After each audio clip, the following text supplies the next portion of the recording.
Hi, I'm Kevin from Asia Odyssey, and today I will show you how to take bullet train from Tokyo to Osaka or Kyoto. And here's Tokyo Station, so let's get in.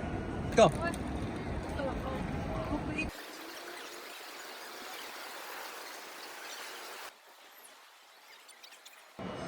Okay, here we are. So first of all, bullet train in Japanese is called Shinkansen. And now you can see many colored Shinkansen platform. Green color is going for north. And if you go to Kyoto or Osaka, you go to the blue color. Okay, let's see.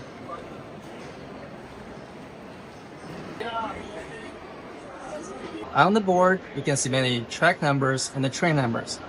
On your tickets, your train number says right here.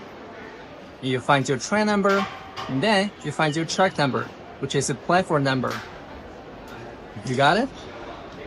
Okay, let's go.